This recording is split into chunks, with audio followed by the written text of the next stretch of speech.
ओम शांति। तो विशेष आज हम सभी भट्टी करने के लिए बैठे हैं। भट्टी किसको कहते हैं? जिन बातों को सुनने से, साधना करने से हमारी स्वयं की उन्नति हो, प्रगति हो, उसको भट्टी कहते हैं। तो आज से हमें अपनी प्रगति करने के लिए, स्वयं की उन्नति करने के लिए क्या पुरुषार्थ करें जो अपनी उन्नति हो। किन बातों से हमारी स्थिति बिगड़ती है, उसके कारण और उसका निवारण, स्वयं की उन्नति का समय प्रमाण हम क्या पुरुषार्थ करें जो अपनी स्वयं की आत्म उन्नति हो जाए, इसी के पर चर्चा करते हैं। तो वास्तव में देखा जाए तो स्वयं की उन्नति जितना हम करेंगे उतना हम लायक बन जाएंगे, सेवा के लायक, सत्युग के लायक। अगर हमारी अपनी उन्नति नहीं, स्वयं का अनुभव नहीं, तो औरों की भी सेवा नहीं कर सकेंगे। क्योंकि हमें स्वयं के परिवर्तन से क्या करना है? विश्व का परिवर्तन करना है। तो स्वयं का परिवर्तन करना मतलब क्या करना? बैज पहन लिया, सफेद ड्रेस पहन लिया, मुरली सुनने के लिए रोज आए, अमृत वाला उठा, हो गया परिवर्तन? स्वयं का परिवर्तन करना मतलब अपने आप को बाबा के श्रीमत प्रमाण चलाना, अपने हर इंद्रियों पर शासन रखना। तब हमारा क्या हो जाएगा? अपना परिवर्तन हो जाएगा, हमारे संस्कारों का परिवर्तन हो जाएगा, अपने व्यवहार का परिवर्तन हो जाएगा। तो स्वयं की परिवर्तन करने के लिए वर्तमान समय एक 5-6 बातों के ऊपर अटेंशन देना है।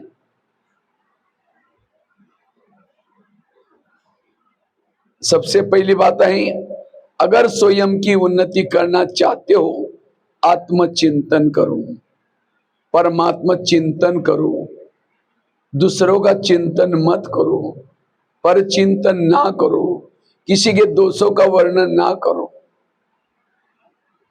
ये पहली धारणा करनी।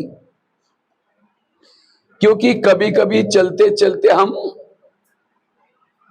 औरों के दोष गिनना शुरू करते, फलाना ऐसा है, फलाने ऐसी है।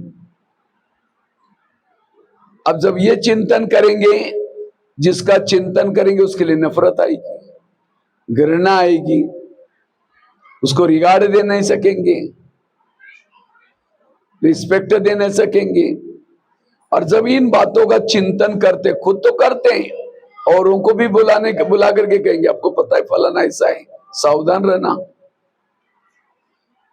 ये क्या हो गया? मेरी तो भावना उसके लिए खराब है, मैंने दूसरों को भी बता करके क्या किया, उसको भी, उसकी भी भावना बिगाड़ दी। इसको कहते हैं परचिंतन। और ऐसा जो सारा दिन परचिंतन करता है वो अपनी उन्नति नहीं कर सकता, वो कर्म योगी नहीं बन सकता, वो बैठ करके योग नहीं लगा सकता। सीधी सी बात है। अब प्रैक्टिकल में किसी के घर में जाओ, उनके बच्चे बैठे हैं, बाप बैठा है, बच्चों को कहेंगे बच्चा ठीक नहीं, ये तो नालायक है, ये तो बिल्कुल खराब है, बाप सुन रहे हैं। और बाप को कहेंगे आप बड़े अच्छे, बहुत अच्छे। बाप कहेगा पहले तुम यहां से भाग जाओ, तुमने मेरे बच्चों की गिलानी की, तुम मेरे बच्चा बोलता है। क्योंकि हर माँ बाप को अपने बच्चे क्या होते हैं? प्यारे होते हैं। इसी तरह सारा दिन कहेंगे बहन ऐसे हो, भाई ऐसे, वो ऐसा है। और शाम को योग में बैठेंगे, क्या बोलेंगे? मीठे बाबा, प्यारे बाबा, आप शांति के सागर हो, आनंद के सागर हो, दया के सागर हो। बाबा कहेगा मैं भूल गया था, मुझे याद दिला रहे। पहले तुम यहां से भाग जाओ, क्योंकि तुमने मेरे बच्चों की ग्लानि की, जिसको मैं कहता हूं मीठे बच्चे, प्यारे बच्चे, और तुम वो कहता है उसको कोई अक्ल ही नहीं। इसलिए कभी कभी मुरली में एक पॉइंट आते हैं, बच्चे झगमुई झगमुई नहीं करो, बच्चे किसी के दोष ना देखो, आता है ना। फिर भी हम कहते वो है ही ऐसा ना, वो ऐसा नहीं है, ओरिजिनल बहुत अच्छा है, शांत स्वरूप है, आनंद स्वरूप है, शक्ति स्वरूप है। जैसे कोई नाटक होता है, नाटक में हर एक को स्क्रिप्ट मिलता है, अब जैसा स्क्रिप्ट है ऐसा पार्ट बजाता है, इसी तरह हर एक को स्क्रिप्ट मिला हुआ है, उसका क्या दोष है। अब कोई गाली दे रहा है नाटक में, तो जिसको गाली दे रहा है वो कहता है ये तुम ये बोलना नहीं है, वो कह के मैं क्या करूं भाई, मुझे ऐसे लिखत में मिला हुआ है। इसीलिए हम सभी कौन है, एक्टर हैं, सबको स्क्रिप्ट मिला हुआ है, कोई किसी का दोष। पति ने गुस्सा भी किया तो क्या कहो, वाह इन्होंने कितनी अच्छी एक्टिंग की, बड़ा मजा आ गया। जब रावण गुस्सा करता है हम कहते कितना अच्छा एक्टिंग किया, वाह। इसी तरह ये भी क्या है, सबकी एक्टिंग है ही नाटक, लेकिन हम नाटक में अटक जाते हैं, क्यों क्या कैसे करते, इसे पर चिंतन चलेगा ही नहीं।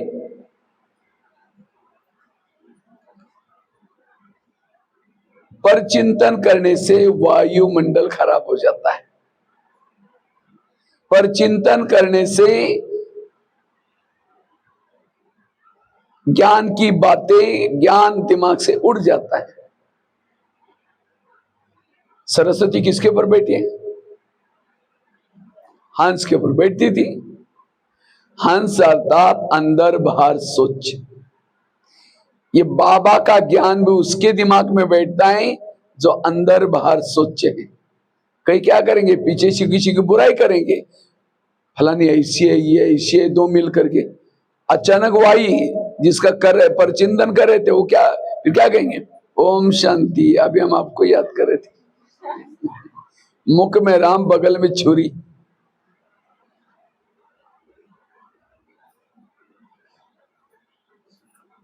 हंस क्या करता है, नीर अलग खीर अलग, दूध अलग पानी अलग करता है।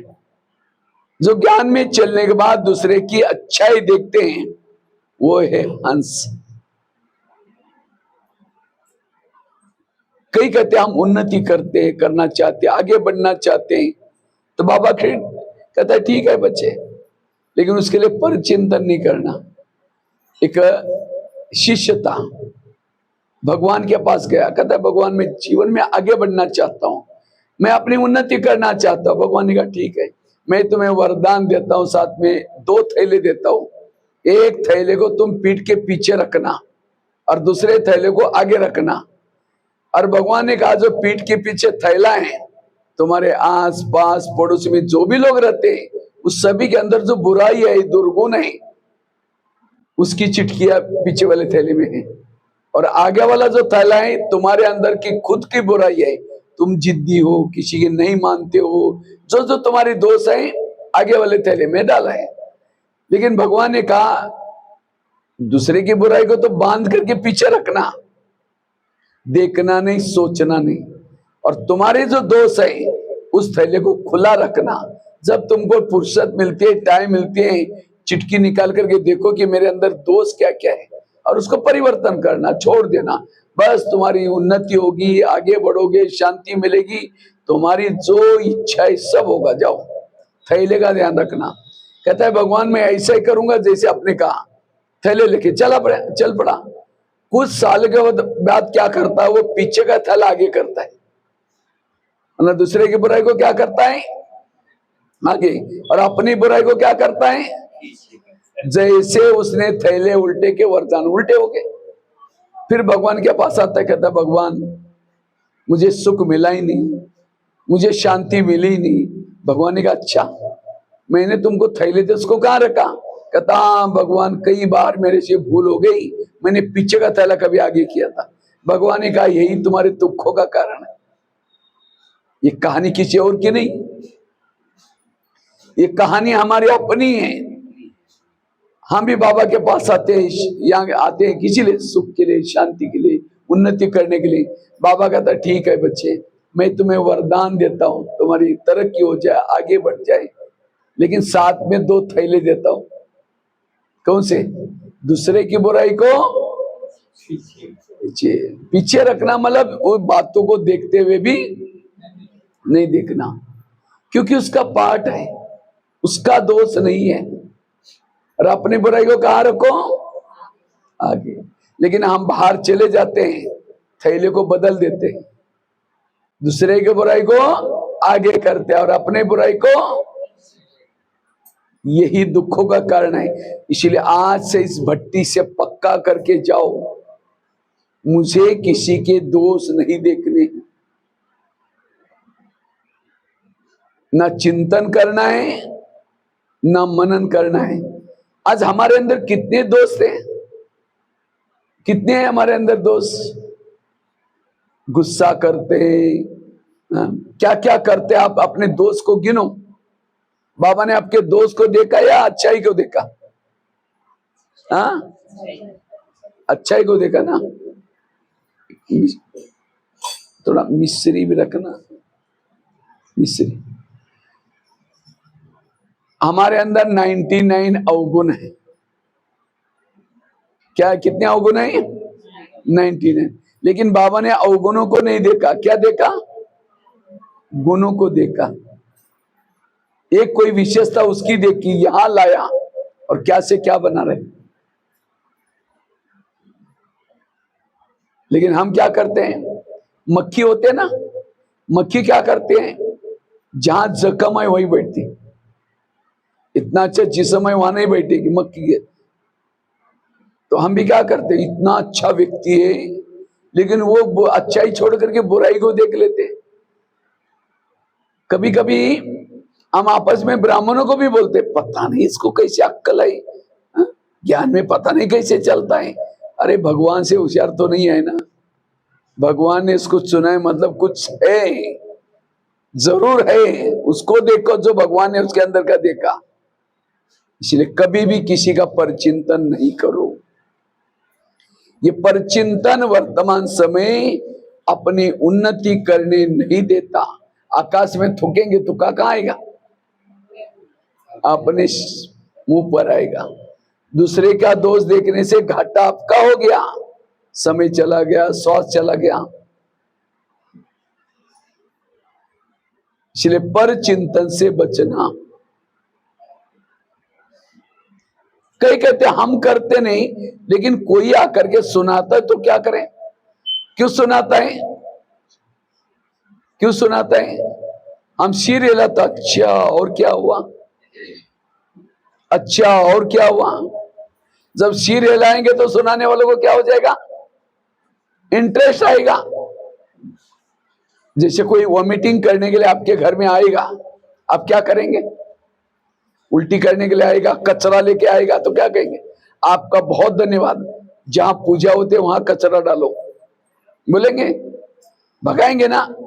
कोई उल्टी करता है, उल्टी क्यों करता है? कोई चटपटी चीज खाता है, सड़ा हुआ गला हुआ खाएगा, डाइजेस्ट नहीं होगा, उल्टी करेगा। और उल्टी किस में करते हैं? वॉश बेसिन में। तो परचिंतन कौन क्यों करता है? जो चटपटी बातें देखता है, सुनता है, उसको पेट में डाइजेस्ट नहीं होगा तो क्या करता है? और हर एक का अपना कोई वॉश बेसिन फिक्स है। परचिंतन किस में, उल्टी किस में करते हैं? वॉश बेसिन है। परचिंतन किस में सुनाते हैं? कान में। कान वॉश बेसिन तो नहीं है ना। वैसा आकार कैसा है? सुंदर सा वॉश बेसिन है, बीच में एक नली भी, जिसे वॉश बेसिन का पानी जाने के लिए नली होती है, इसको भी नली। और ये किसे जुड़ी है? दिल से। कान की सुनी हुई बातें कहां जाते हैं? दिल में। और दिल में कौन बैठा है? बाबा। पर चिंतन सुनने वालों के दिल में बाबा बैठेगा? वो कोई उल्टी करता है तो हम क्या करते हैं? नहीं, इसकी जरूरत नहीं। ये लाने के लिए मिस्री ना। तो इसीलिए बाबा कहते बच्चे इससे बच करके रहो।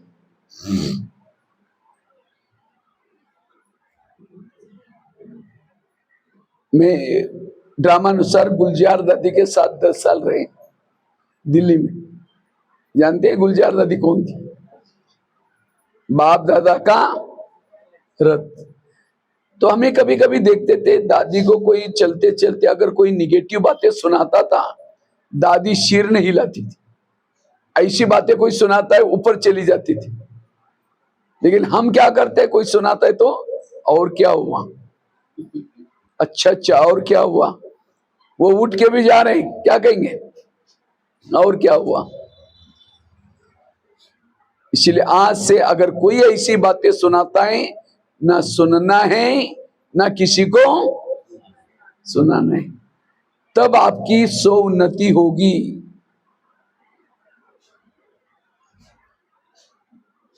जिसका परिचिंतन करेंगे उसके लिए भावना निगेटिव बनेगी। और याद रखना, भावना और योग इसका बहुत गहरा कनेक्शन है। जितनी मधुवन के लिए भावना अच्छी, सेंटर के लिए भावना अच्छी, उतना योग अच्छा।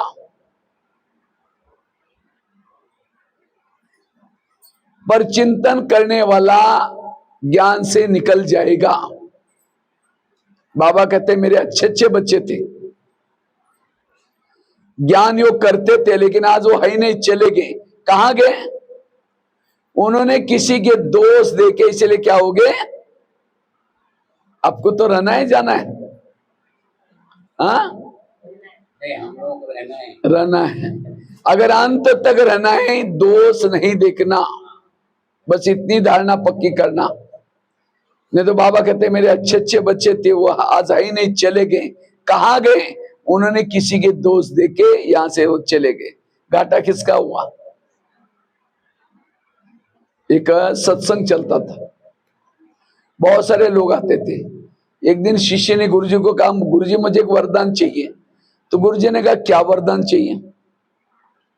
कहता है मेरे बारे में सबके दिल में क्या चलता है ये मैं जानना चाहता हूं। तो गुरुजी ने कहा ठीक है। शिष्य ने, गुरुजी को ने क्या किया, शिष्य को वरदान दिया और साथ में एक छड़ी दी। छड़ी मतलब मांत्रिक डंडा। और कहा कि किसी के दिल में तुम्हारे बारे में क्या चलता है ये जानना है, छड़ी को दिल में रखो, उस व्यक्ति का नाम लो, पता चलेगा। तो छड़ी दी, वरदान दी, शिष्य चला गया। अचानक शिष्य को याद आया, पहले मैं गुरुजी की चेकिंग करता हूं, गुरुजी के दिल में मेरे बारे में क्या चलता है। छड़ी को दिल में रखा, गुरुजी का नाम लिया, थोड़ी सी छड़ी काली। अब गुरुजी को लगता रहे, शिष्य को लगता रहे गुरुजी के अंदर मेरे बारे में कालापन है, ऐसे गुरुजी को गुरुजी बना करके फायदा क्या। आश्रम में आना बंद हो गया। 1 महीना हुआ, 2 महीना हुआ, 6 महीना हुआ। तो एक दिन गुरुजी का अचानक ध्यान गया, अरे इसकी सबसे पहले सीट थी, आजकल 1 महीने 6 महीने से खाली है। तो गुरुजी ने फोन किया, नहीं उठाया। तो गुरुजी क्या करते, खुद उनके घर में गए, पूछा कि क्या जी आजकल आप आश्रम में नहीं आते? नहीं जी, आजकल कोरोना काल चल रहा है, थोड़ा डर लगता है, आजकल थोड़े बच्चों की परीक्षाएं, आजकल थोड़ा धान बोने का समय है, आजकल थोड़ा सा ये तबियत ऊपर नीचे। गुरुजी ने कहा 6 साल से आश्रम में आते थे, आंधी आए तूफान आए कुछ भी हो जाए, नहीं गुरुजी नहीं, जरूर कुछ बात है। कहा कि गुरुजी आपके अंदर मेरे बारे में कालापन है, जो छड़ी दिया ना उसे मैंने देख लिया। गुरुजी ने कहा अच्छा ये बात है क्या, लेकिन तुमने देखा कि तुम्हारे अंदर औरों के बारे में कितना कालापन है? कि नहीं देखा। देखो। तो शिष्य ने क्या किया, छड़ी को दिल में रखा, गुरुजी का नाम लिया, थोड़ी सी छड़ी काली होगी। गुरु की कितनी काली थी? थोड़ी सी। और शिष्य की पूरी काली थी, थोड़ी सी सफेद थी। जब गुरु की पूरी सफेद देखा, थोड़ी सी काली, शर्म आई, सिर झुकाया। और शिष्य की पूरी काली थी, थोड़ी सी सफेद बनने जा रही थी। आपने काली देकर के शर्म आई, सिर झुकाया। गुरुजी ने कहा कोई बात नहीं, मैं जब आश्रम में आया था मेरी भी छड़ी पूरी काली थी। तपस्या करते करते इतनी बच्ची है, मैं तो कर ही रहा हूं। अगर तुम मेरे को देख करके आश्रम में नहीं आओगे, जो सफेद बन रहे वो भी काली हो जाएगी। तब शिष्य कहता है गुरुजी आज आपने मेरी आंखें खोल दी, मैं कितना बुरा काम करने जा रहा था। कहा कि कोई बात नहीं, आज से कभी भी दूसरे का दोष नहीं देखना, बड़ों की कमजोरी नहीं देखना। दोबारा उस शिष्य आश्रम में आना शुरू किया। ये कहानी भी किसी और की नहीं, हमारी है। हम भी यहाँ आते आते हमारी जो काली आत्मा थी, पतित आत्मा थी, क्या बनना शुरू हो जाते, पावन। लेकिन जैसे ही यहाँ आना शुरू करते हैं, बहनों के संपर्क में आएंगे, सेंटर के संपर्क में आएंगे, फिर कहेंगे यहाँ जो पैसे देते हैं ना उसको ज्यादा आगे करते, फलानी बहन जी ऐसे, वो भाई ऐसा है, वो ऐसा है। कोई ना कोई दोस्त देखेंगे, कोई आकर के सुनाएगा, भावना बिगड़ जाएगी। फिर कई आना भी बंद कर देते। कई जो यज्ञ में पहले करते थे वो भावना बिगड़ गई, तो घाटा किसका हुआ। आज जिसकी बुराई देख रहे हैं वो योग लगा रहे हैं, पुरुषार्थ कर रहे हैं, निकल जाएगी। इसलिए बाबा कहते बच्चे किसी के दोष ना देखो, अब जिसकी देख रहे उसके सफेद छड़ी कितनी है। इसलिए पर चिंतन उन्नति करने नहीं देता, इसलिए से अटेंशन। वैसे तो माता ही ज्यादा करती है पर चिंतन, भाई लोग भी करते हैं क्योंकि माता में सहन शक्ति ज्यादा है कम है, बताओ माता है सहन शक्ति ज्यादा है या कम है, ज्यादा। माता सहन तो करती है, पति ने कुछ बोला, सास ने कुछ बोला, थप्पड़ थोड़ी मारेंगी, चुप तो बैठेगी। लेकिन जैसा पति खेती में चला गया, ऑफिस में चला गया, पड़ोसनी के पास जाके बैठेगी और पूछे, कहीं की खाना खाया, अरे कहीं के क्या खाओ, मेरे पति ने तो घमासान किया, वो भी कोई, मेरा भी कोई कम है क्या। वो अपने घर की सुना रही है, अपने इसको कहते परचिंतन। वो जाते जाते कहेगी मैं कभी कभी धमकाती हूं, तुम भी कम नहीं करना, न तो सिर पर बैठेगा, अब इसे कंट्रोल में रख। बस ये बातें सुन के आई, सारा दिन वही चिंतन चलता है, मेरा भी तो अधिकार है, मैं भी कोई कम हूं क्या। अभी नहीं करेंगे तो आगे चलकर बड़ा मुश्किल हो जाएगा। चिंतन करते करते नफरत आई, घृणा आई। शाम को पति आता है, पानी मांगता है, कैसे देंगे, ले तेरे को आता नहीं। गुस्से से पानी दिया, खाना गुस्से में बनाया, वो किसने खाया, पूरा परिवार वालों ने खाया। जैसा खाओगे अन्न वैसा बनता है। तो उन सभी का मन कैसा हुआ, अशांत। फिर शांति के लिए दोस्त बुलाएंगे, चलो आज फिल्म देखने के लिए चलते हैं। फिर फिल्म देखने के लिए जाएंगे, फिर नशा करेंगे। फिर कुछ समय के बाद वो माता क्या बोलते, मेरा पति बिगड़ गया। बिगाड़ा किसने। अगर आपने परचिंतन नहीं करते, उन बातों को सहन करते, किसी को ना सुनाते, शांति से खाना बनाते, ना शराब पीता, ना नशा करता, ना कुछ करता। बाबा का मुरली में पहला महावाक्य होता है क्या, मीठे बच्चे। क्या होता है, हम मीठे है मीठे। कोर्स होते ही दूसरे दिन से, ऐसे नहीं कि पुराने वालों को मीठे बच्चे हैं और आज कोर्स करने वाले अभी आए वो थोड़ा कड़वे बच्चे हैं। सबको मीठे मीठे बोल करके मीठा बना दिया। इसी तरह अगर बच्चों को सुधारना है, बहू को सुधारना है, क्या कहो, कोई भी घर में आता है मेहमान तो क्या कहो, मेरी बहू बहुत संस्कारित है, बहुत अच्छे है, मैं भी नहीं जानती ऐसा खाना बनाती है, वो बहुत अच्छे अच्छे बोले अच्छे बनेंगे। लेकिन आप बोलते क्या है, पता नहीं इसके माँ बाप ने क्या संस्कार दिया, खाना बनाने की भी अक्ल नहीं, पता नहीं क्या है। बस चिड़चिड़ करते रहेंगे, बोलते रहेंगे, वो तो उसको तो पता तो चल जाता है। अब आप घर से बाहर जाएंगे, वो ऐसी बैठी रहेगी, कहीं कि ऐसी बोलते वैसे तो बोलने दो। अगर बहू से काम ज्यादा लेना है, महिमा करो। बच्चों को क्या कहेंगे, मेरा बच्चा तो गधा ही है, उसको कोई अक्ल नहीं, गधे जैसी भी। अब गधा बोलेगा, जाएगा मिट्टी में लुटपुट करेगा, लात मारेगा, क्योंकि आप क्या बोल रहे हैं उसको। इसलिए पॉजिटिव रहो। कोई भी आता है, कहो कि हमारा बच्चा बोलता है अंकल जी नमस्ते, नहीं बोलता तो भी बोलना शुरू करेगा। इसलिए पर चिंतन से बचना उन्नति का पहली धारणा है। तो सभी हाथ आगे करेंगे।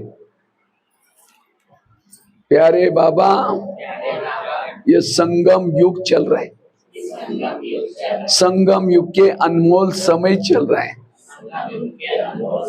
आज से हम कभी भी किसी का भी पर चिंतन नहीं करेंगे, पर दर्शन नहीं करेंगे, अवगुणों को नहीं देखेंगे, पर चिंतन से मुक्त रहेंगे, सबके गुण देखेंगे, गुणों का वर्णन करेंगे। ओम शांति। अब इस हाथ की लाज रखना। पर चिंतन आपस में दरिया संगठन में दरारें पैदा करता है, इससे बचना।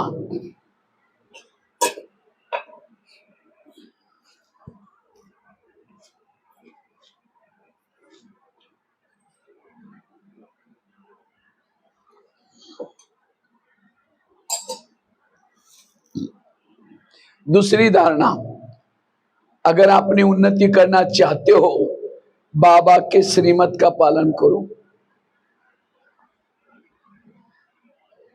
तो आप लोग चारा माँ वाले, चारा माँ नाम है ना, तो कितना परसेंटेज बाबा के श्रीमत प्रमाण चलते बताओ। हर एक का अलग अलग है। आप अपने आप को परसेंटेज दो, मैं कितना, इतना परसेंट, 80%, 90%, 100%, 5%, 10%, कितना चलते होगे। 2-4 जन बताओ, इसे पूरा क्लास का पता चलेगा कितना चलते हैं।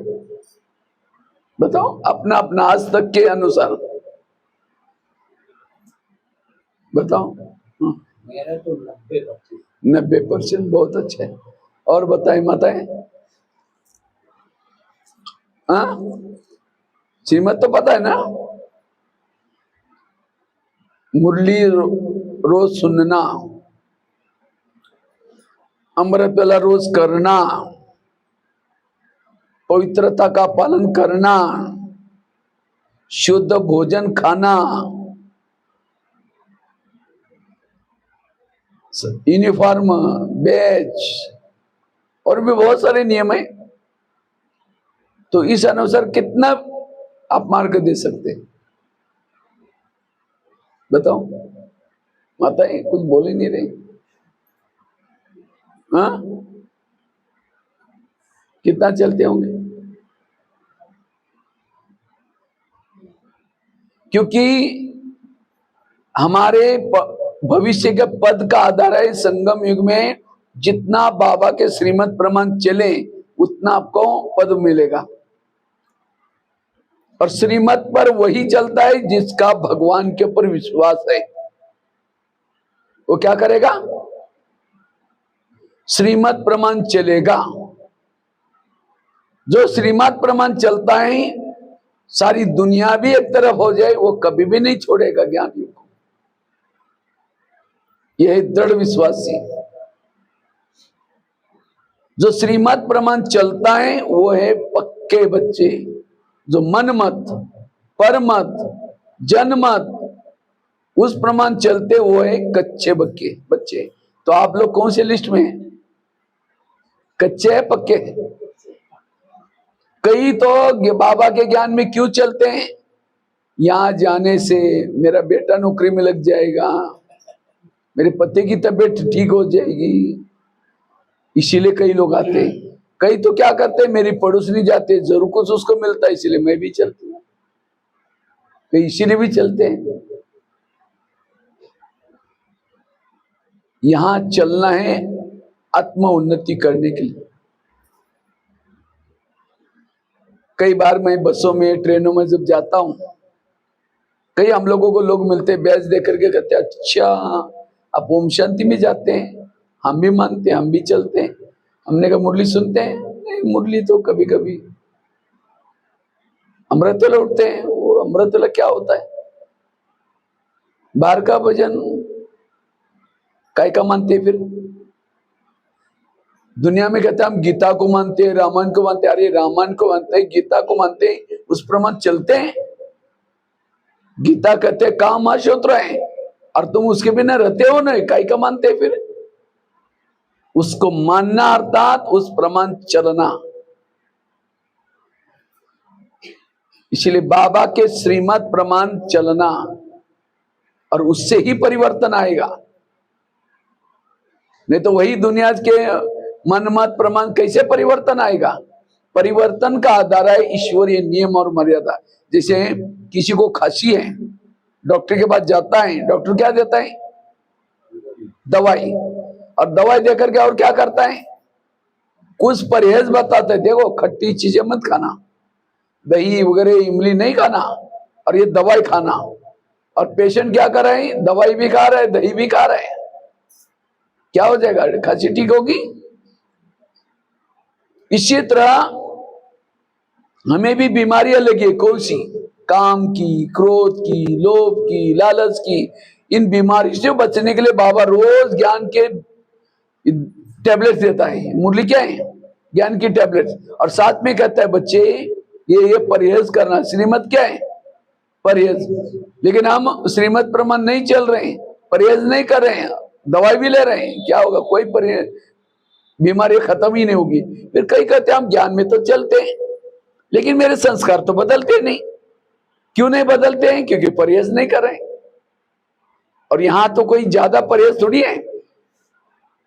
आज भक्ति में देखो, मुझे याद है हमारी माता जी भक्ति करती थी, मैंने आंखों से देखा। 1.5 किलोमीटर दूर मंदिर था। पहले तो जाए, हमारे यहाँ कुएं होते हैं, बड़े बड़े कुएं। हम खेती में रहते थे, जो खेती को पानी जाता है वो कुएं। वहां कोई नलका वगैरह खेती में थोड़ी होगा, अब बाथरूम वगैरह वहां थोड़ी होगा। वो कुएं में जाकर के वो, और बड़ी बड़ी सीढ़ी, वो सीढ़ी उतर करके नीचे जाना है, पानी उसमें से लाना है, नहाना भी उसी में, बड़े बड़े कुएं में। वो नहा करके गीले कपड़े से मंदिर में जाती थी। कैसे? गीले कपड़े पहन के नहीं, वो जाएगी ऊपर से ऐसे आएगी, उसको फिर एक डंडा रहता था, उसको लाइन लगाएंगी, फिर उसके बाद वहां पहुंच करके फिर वहां से सो जाएगी, फिर दूसरा डंडा निशाना लगाएंगी जमीन पर, फिर ऐसा करते करते वहां तक पहुंचती थी, चाहे गर्मी हो चाहे सर्दी हो। आपको तो बाबा ऐसा नहीं बोलता ना, नहा करके पूरा गीले कपड़े पहन करके ऐसा करके रोड से आते रहो यहाँ, है कितना सहज है। लेकिन यही हम करते हैं। नारियल लेके आओ भक्ति मार्ग में, फिर अगरबत्ती लेके आओ, फिर जो महाराज जी सत्संग करता है उसका पांव धुला करके पानी पी लो। कोई यहाँ कैसे भी बैठो, कैसे भी रहो। इसलिए बाबा कहते जब तक नियम नहीं है तब तक हमें अनुभव नहीं। जैसे कोई भी माँ बच्चों को प्यार करते, कब करते? जब वो बच्चा माँ का कहना मानते, सवेरे जल्दी उठाएगी, अच्छे कपड़े पहनाएगी, और कई डायरेक्शन देते, देखो बेटा कपड़े गंदे नहीं करना, पढ़ना, लड़ना नहीं, झगड़ना नहीं। वो बच्चा जाता है, लड़ता है, झगड़ता है, कपड़े गंदे करके आता है, मम्मी मम्मी करते आता है, मम्मी किचन से देखेगी, मैंने जो उसको कहा वो करके आया, नहीं करके बोले तुम चिल्लाते रहे, मैं यही ठीक हो। अच्छा जाएगी, जाकर 2 थप्पड़ लगा देगी, तुमको मैंने कितना अच्छा बताया था, तुम गंदा होकर के आया। तो इसी तरह शिव बाबा भी कौन है? हमारी माँ है। सवेरे जल्दी उठाती है, फरिश्ता ड्रेस पहनाती है, और कई डायरेक्शन देते हैं, बच्चे आत्मा समझना, परिचिंतन नहीं करना, और हम बाहर जाकर के उल्टा करके शाम को आएंगे, जैसे बच्चा शाम को मम्मी मम्मी बोलता है, हम भी आकर के योग में बैठेंगे, बाबा बाबा बोलते हैं, मम्मी किचन से देखते हैं, बाबा भी परम धाम के खिड़की से देखता है, ये तो पुकार तो रहा है, लेकिन मैंने जो उसको कहा वो किया नहीं किया, तुम चिल्लाते रहे, मैं ऊपर ठीक हूं। और फिर क्या कहेंगे, पता नहीं योग में बाबा का प्यार मिलता ही नहीं। प्यार दोनों तरफ से होता है, हम कहेंगे बाबा और बाबा भी कहेंगे बच्चे। वो कब कहेगा, जब कहना मानेंगे तो। अगर योग नहीं लग रहा है, प्यार नहीं मिल रहा है, दाल में जरूर कुछ काला है। इसलिए श्रीमत का पालन करो। सीता कमजोर क्यों बनी, क्यों बनी, रेखा का उल्लंघन किया और रावण उसको ले गया। और क्यों उल्लंघन किया, श्रीमत में क्या मिलाया, जब उसको लक्ष्मण ने बोला था ये रेखा को उल्लंघन नहीं करना, उसके अंदर है ना सेफ रहोगे, लेकिन वो क्या कहते, साधु है, अगर भिक्षा नहीं देंगे तो नाराज हो जाएगा, तो उसको राजी करने के चक्कर में श्राप देगा, नाराज हो जाएगा। श्रीमत में मन में बाहर आई, कमजोर बनी, रावण उठा करके ले गया। इसी तरह हम भी किसी के घर में जाते हैं, वो हमको खाना खाने के लिए रिक्वेस्ट करते हैं, तो हम अंदर से क्या सोचते हैं, हाँ 10-12 साल के बाद इनके घर में आए, अगर इनका खाना नहीं खाएंगे तो नाराज हो जाएगा, ये तो ठीक नहीं। तो उसको राजी करने के चक्कर में श्रीमत से कहा आगे, उसको तो राजी किया और भगवान को, हाँ वो कैसा हो गया, भगवान कभी नाराज नहीं होता, आपका भाग्य नाराज हो गया। लोग इस दुनिया में ऐसे हैं, घोड़े पर बैठने में नहीं देंगे, पैदल चलने में नहीं देंगे। अब यहां आएंगे तो क्या बोलेंगे,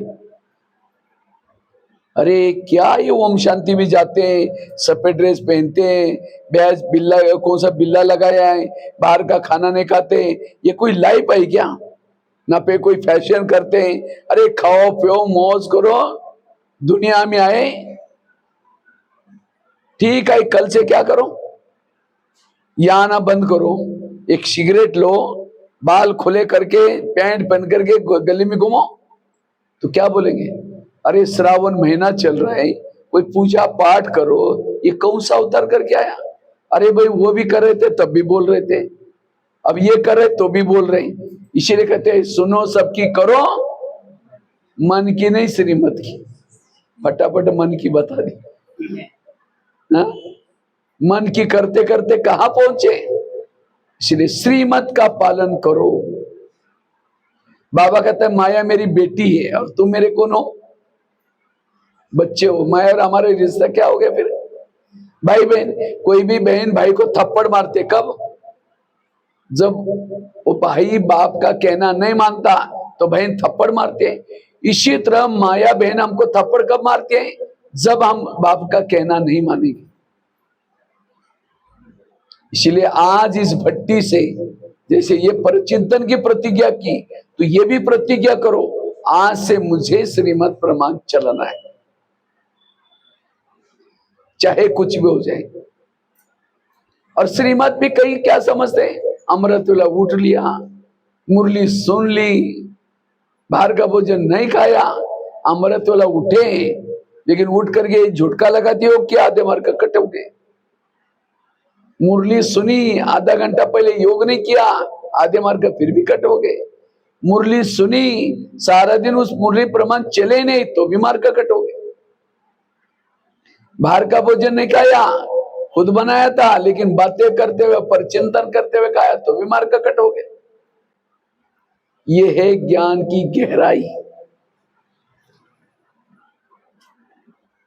जितना श्रीमत प्रमाण चलेंगे आपके खाते में मार्क जमा होते हैं। ऊपर बाबा का कंप्यूटर लगा हुआ है, आपने बैच पहन के आए हैं, आज का बैच का मार्क मिल गया, कट अपने कंप्यूटर में जमा हो गया। यूनिफॉर्म में आ गए, मार्क जमा हो गया। किसी की मजबूरी है वो बात अलग है, लेकिन किसी की मजबूरी, कोई बोलता नहीं तो भी हम डोंट केयर करके चलता है, कोई बात नहीं। लेकिन हमारे मार्ग कट हो गए ना, हाथ के मार्ग कट हो गए। इसलिए हमें श्रीमत का पालन करना है। लोक लाज, कईयों को तो लोक लाज आते हैं, लोग क्या बोलेंगे। यहाँ फिर भी लोक लाज कम है छत्तीसगढ़ में। मैं सभी तरफ चक्कर लगाया।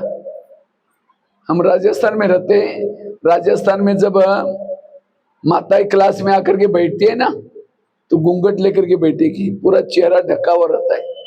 अगर दृष्टि लेना है थोड़ा घूंघट थोड़ा खोल के ऐसे। अभी कुछ दिन पहले राजस्थान की बहुत सारी माताएं आई थी मधुबनी में बाबा मिलन में। तो एक माता जी टेलीफोन एक्सचेंज में कुछ फोन करने के लिए आई थी। मैं वैसे कुछ काम से खड़ा था, तो जब वो फोन करने से पहले तो उसने कोई घूंघट वगैरह नहीं लिया था। जैसा उसने फोन डायल किया, फटाफट घूंघट लेकर के बात कर रहे थे अंदर से। मैं तो देखता रह गया। तो कुछ समय के बाद फोन पूरा होने माता जी को पूछा, माता जी ऐसे घूंघट से बात क्यों कर रहे थे। कहते ससुर जी से बात कर रहे थे ना। हमने कहा वो कहाँ रहते हैं। जयपुर में। ये माउंट आबू में है, वो जयपुर में है, 500 किलोमीटर दूर। तो मैंने कहा ससुर जी ने वहां से देख तो नहीं लिया। बहू ने तो आज बिना घूंघट से बात की। लेकिन मुझे बड़ा अच्छा लगा। बड़ों के लिए रिस्पेक्ट, ये रिस्पेक्ट के लिए प्रथा है। लेकिन ससुर जी का ससुर जी कौन है, बाबा। उनके लिए इतनी रिस्पेक्ट आई। अगर अमृत वाला नहीं उठेंगे ससुर जी क्या बोलेंगे। मुरली के लिए नहीं जाएंगे ससुर जी क्या बोलेंगे। इसलिए अगर लोक लाज करनी है, किसकी करो, बाबा की करो, किसी व्यक्ति की करने की कोई जरूरत नहीं। और जो श्रीमत प्रमाण चलता है उसकी रक्षा बाबा करता है।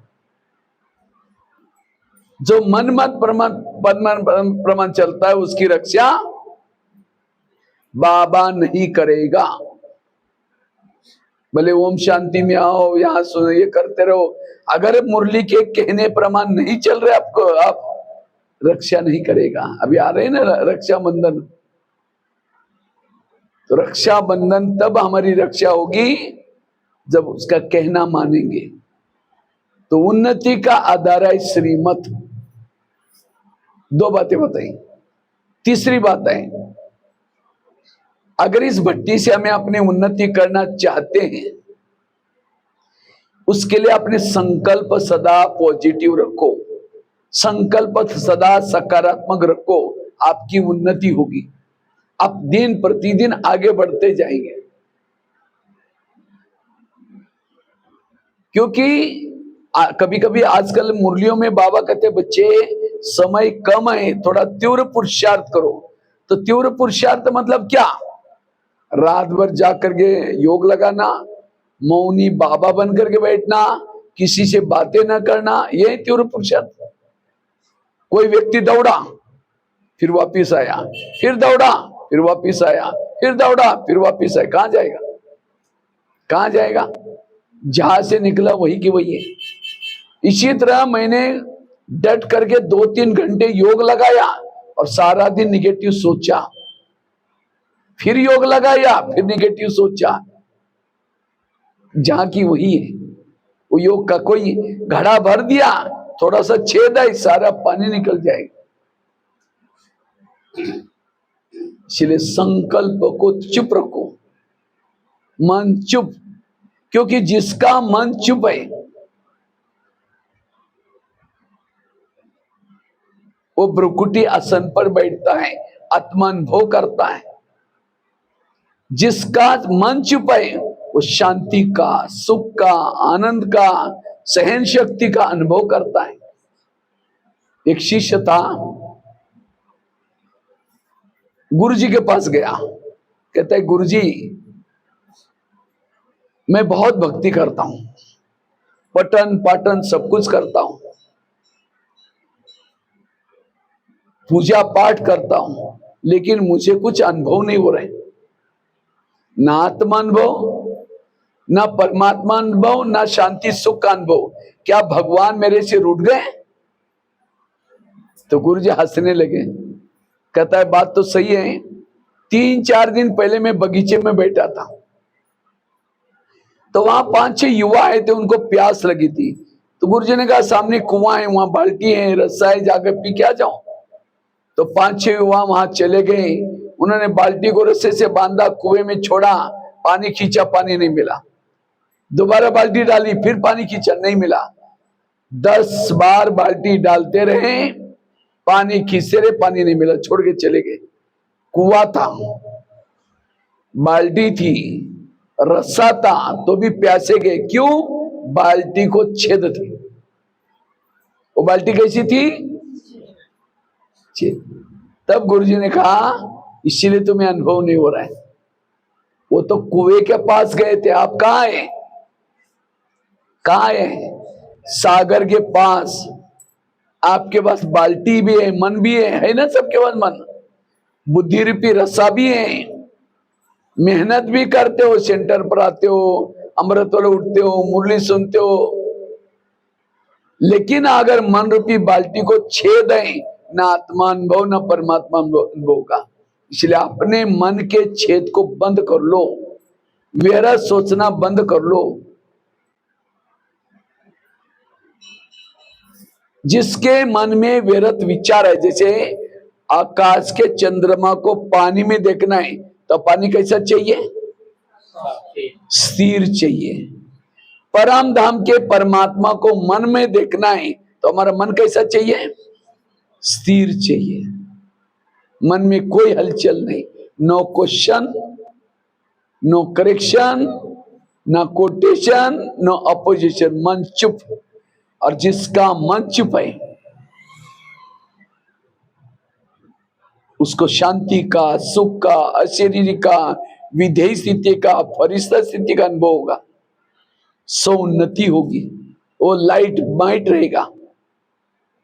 लेकिन आज हर एक के मन में तूफान है। समझो पति ने कुछ बोल दिया, योग में बैठेंगे, शुरू करेंगे, मैं आत्मा हूं, शांत स्वरूप हूं, फिर कहेंगे उन्होंने क्यों बोला? फिर कहेंगे छोड़ो कोई बात नहीं, मैं आत्मा हूं, शांत स्वरूप। फिर कहेंगे 15 दिन पहले भी तो बोला था। फिर कहेंगे छोड़ो कोई बात नहीं, मैं आत्मा हूं। फिर कहेंगे चलो बोला तो कोई बात नहीं, सबके बीच में क्यों बोला? योग लगेगा? संकल्प निगेटिव चल रहे, क्योंकि संकल्प निगेटिव चलने से मन भारी होता है, और भारी मन ऊपर, एक लोहे का मन लेकर के फेंको ऊपर, जाएगा ऊपर परम धाम। इसी तरह मन को मन मत बनाओ, मन को हल्का रखो। आईने के ऊपर धूल है, चेहरा देखो, दिखाई पड़ेगा। इसी तरह अगर बुद्धि रूपी मन में विचार निगेटिव चलते, निगेटिव विचारों से बुद्धि के ऊपर धूल आती है, और ऐसे धूल से ना परम धाम दिखता है, ना बाबा दिखता है। फिर योग कहते, योग में बैठते लेकिन कुछ अनुभव नहीं होता। क्यों? बुद्धि मैली है। इतना दूर के परम धाम को बुद्धि से देखना है, बुद्धि स्वच्छ चाहिए, क्लीन चाहिए, क्लियर चाहिए। और कब रहेगी? जब पॉजिटिव सोचेंगे। निगेटिव वालों के चेहरे में खुशी लटका हुआ रहेगा। यहां से घर में जब जाएंगे, क्या लोग क्या बोलेंगे? ये मुसीबत आ गई। कौन कहेगा इनको भगवान मिला हुआ है? जिसका चेहरा वो लटका हुआ है, क्यों? अंदर निगेटिव है, उसको तनाव पैदा होगा।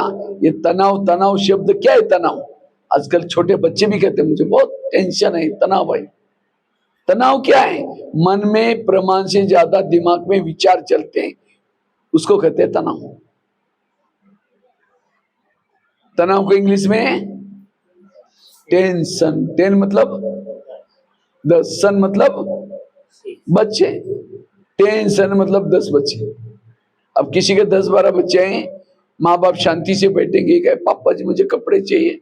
अब उसको भगा दूसरे का, पापा जी मुझे कल परीक्षा की फी देनी है। तीसरा क्या कहा? पापा जी। इसीलिए कहते हैं छोटा परिवार। तो हमारे बच्चे कौन से?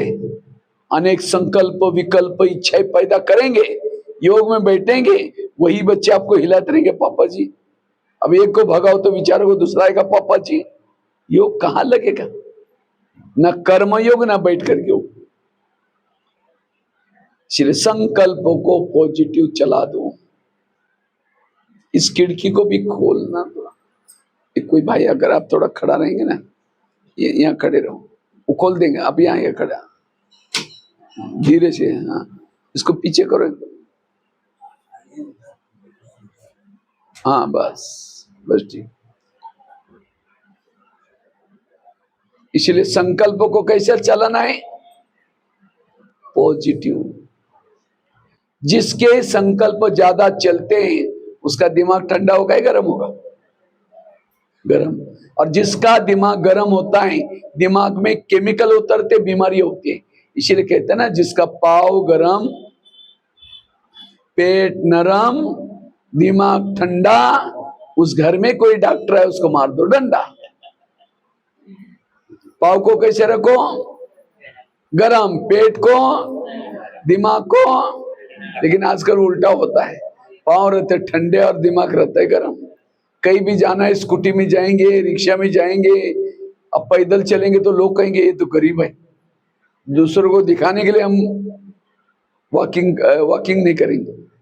इसलिए सारी बीमारियों का कारण है नेगेटिव विचार। किसी को पेट की बीमारी होती है, ईर्ष्या करने वालों को पेट की बीमारी होती है। इसलिए कहते हैं ना, तुम मेरे को देख करके तुम्हारे पेट में जलन होता है क्या? आज किसी को ब्लड प्रेशर बढ़ गया, बीती हुई बातों को याद किया, ब्लड प्रेशर बढ़ गया। दूर का कम दिखता है, दूसरे की बुराई को आंखें फाड़ फाड़ के देखता है। डॉक्टर के पास जाएंगे, कहेंगे डॉक्टर जी आजकल धुंधला दिखता है। वो मशीन लगा के देखेगा, कहेगा चश्मा लगाना पड़ेगा, आजकल नंबर लगे आपको। चश्मा लगाया फिर भी बुराई देखना नहीं छोड़ेगा, नंबर बढ़ता ही जाएगा। आज किसी को नजदीका नहीं दिखता, अपने दोस्त को कभी नहीं देखेगा। आज किसी को जॉइंट पेन होते हैं गुस्सा करने से, स्पॉन्डिलाइट होता है, सर्वाइर, रास्ते में जा रहे सब्जी लाने के लिए, जा रहे खेती में, वो क्या करती है, इधर क्या हो रहा है, इधर उधर देखने वालों को स्पॉन्डिलाइट होता है।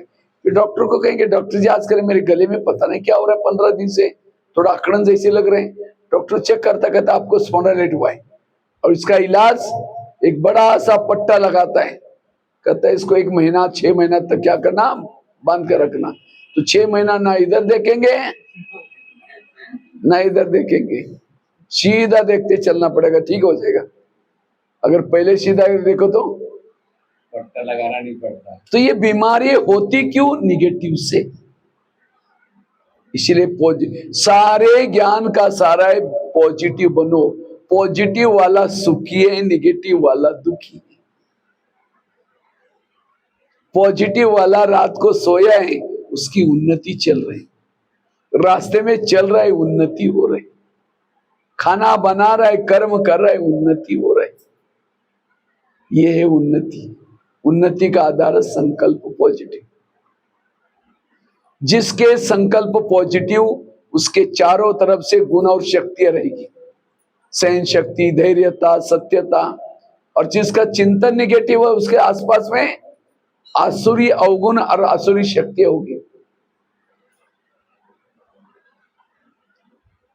आज किसी को शुगर होते हैं, दूसरों को कंट्रोल में रखने की कोशिश करेंगे, मैं इसकी सास हूं, मैं इसका पति हूं, मैं इसकी माँ हूं, इसको मैंने पढ़ाया, छोटे से बड़ा किया, और जब इसकी शादी हुई अपनी पत्नी का ही मानता है, मुझे नहीं पूछता है, इसीलिए मुझे टेंशन है। और उसी टेंशन से क्या होगी? शुगर। और शुगर सारी बीमारियों का घर है, सबको बीमारी को लेके आएगी। आज कोरोना काल में जितने भी पेशेंट गए, शुगर पेशेंट वाले ज्यादा गए, वो नहीं बचा। तो शुगर से बचने के लिए हम क्या करते हैं? मीठा कम करते हैं। मीठा खाने से शुगर 30% होती है, 60% 70% शुगर होते हैं टेंशन से। कौन सा टेंशन? मैं इसकी माँ हूं, मैं इसका पति हूं। इसलिए पॉजिटिव बनो, सकारात्मक बनो। तो अगर अपनी उन्नति करनी है, हेल्दी वेल्दी और हैप्पी बनना है, संकल्पों को कम चलाओ। संकल्प से सारा कल्प चलता है। मेरे संकल्प निगेटिव है, मेरा कल्प भी निगेटिव बन जाएगा। देवता निगेटिव वाले नहीं बनते, पॉजिटिव वाले बनते हैं। पॉजिटिव वाले देवता हैं, निगेटिव वाले असुरी शक्ति है। इसलिए पॉजिटिव बनूं। मैं खुद निगेटिव हूं या पॉजिटिव कैसा पता चलेगा?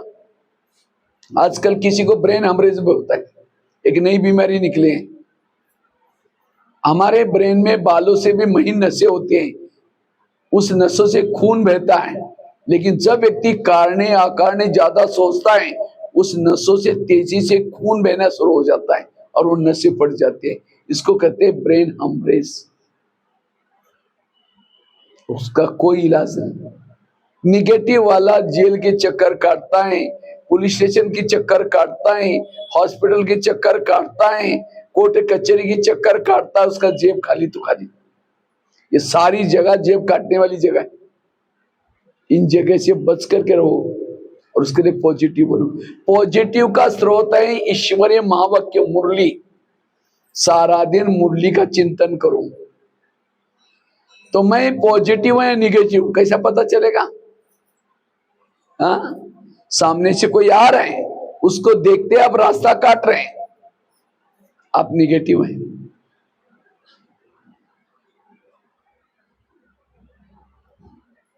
अगर कोई आपके पति की महिमा करता है, अरे तुम्हारा पति तो बड़ा अच्छा है, तेरे को क्या पता, तुमने दूर से देखा है, वो क्या है मैं जानती हूँ, निगेटिव है।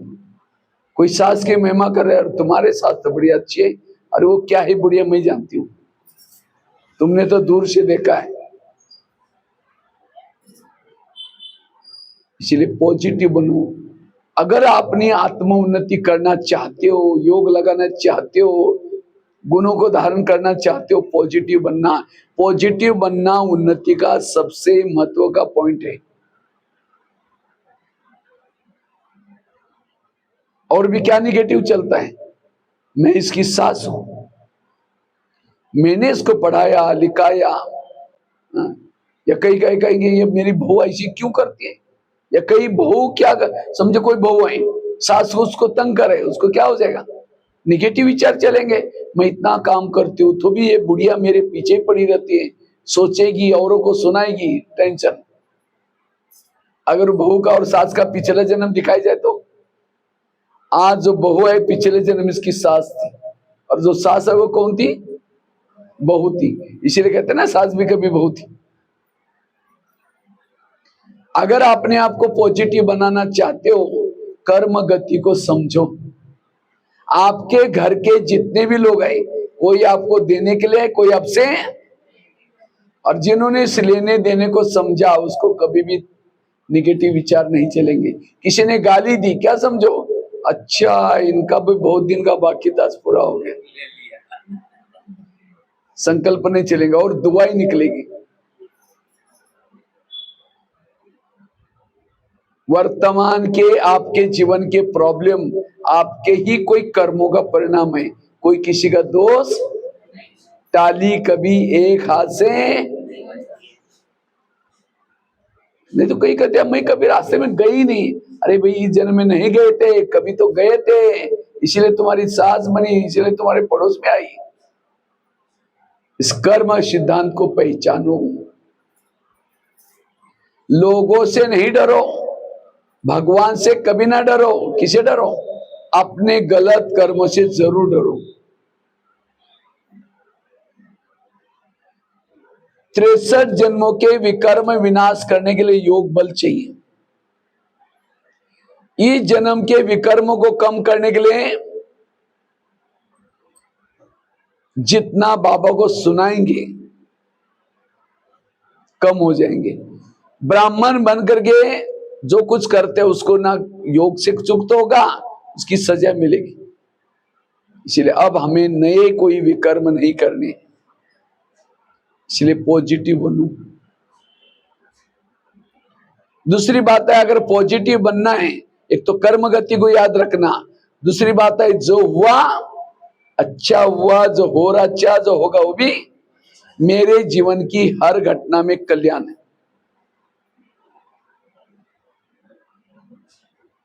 हर घटना में क्या है? कल्याण है। कुछ भी होता है मेरा कल्याण है। बच्चे ने गिलास गिराया, इतना गुस्सा करेंगे, तेरे को अक्ल नहीं, तुम कमा के लाओ तो पता चलेगा। गिलास था 10 रुपए का, गुस्सा करेंगे, हार्ट में प्रॉब्लम आएगा, 10 लाख रुपए का ऑपरेशन करना पड़ेगा। कितनी समझदारी। गिलास भी टूटा, कोई बात नहीं बेटा, दूसरा लेंगे, संकल्प नहीं चलाओ। कुकर को गैस के ऊपर रखते हैं, गर्म होता है, गर्म होते होते सीटी मारना शुरू करता है। कुकर सीटी मारेगा तो सब्जी पकाएगा, लेकिन कोई मनुष्य सीटी मारेगा तो ये क्यों हुआ, मेरे साथ क्यों हुआ, ऐसे कैसे हुआ, क्यों क्यों करके एक दिन कहेंगे तुम्हारा 3 साल से देख रहे हूं, आज मुझे सही नहीं हुआ, सीटी मार दी, गुस्सा है सीटी। और 1 सेकंड के गुस्से में व्यक्ति क्या करेगा, कोई भरोसा नहीं। निगेटिव का परिणाम है गुस्सा। गुस्सा एक दिन से नहीं आता, कई दिनों से निगेटिव विचार चलेंगे, फिर गुस्सा आएगा। इसलिए आज इस भट्टी से हमें क्या सीखना है? पॉजिटिव बनना है, सकारात्मक बनना है, मन को हल्का रखना है, और उसके लिए संकल्प सदा समर्थ चलाना है। रोज सवेरे 3 चीजें करो, संकल्प पॉजिटिव चलेंगे। एक अमृतवेला का योग, दूसरा क्लास के पहले योग, और तीसरा